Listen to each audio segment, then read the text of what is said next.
না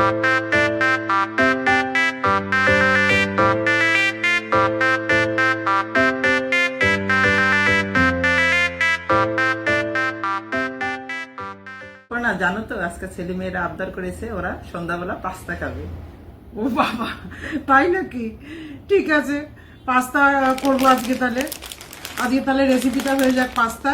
আর বন্ধুরা তোমরা পুরোটা দেখতে থাকো, কেননা নানান টিপস আমি দেবো, লাস্ট পর্যন্ত পুরোটা দেখবে, ঠিক আছে? এই পাস্তাটাকে সেদ্ধ করার জন্য এই চিকেনে একটু স্টক ছিল চিকেন সেদ্ধের, আর একটু জল দিয়ে নুন দিয়ে আর তেল দিয়ে গরম ফুটিয়ে নেব পাস্তাটাকে সেদ্ধ করার জন্য।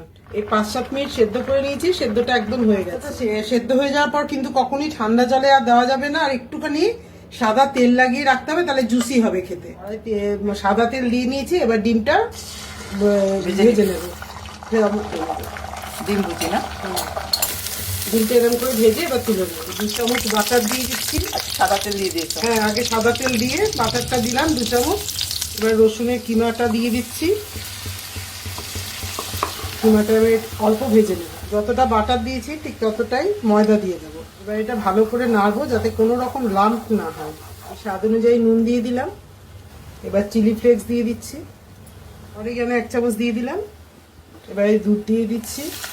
দুধ দেওয়ার পরে এখন? হ্যাঁ, এবার দুধ দিয়ে দিয়েছি। এবারে এই চিকেনের এই শ্রেডেড চিকেন করে রেখেছি সেদ্ধ করে, সেটা দিয়ে দিচ্ছি।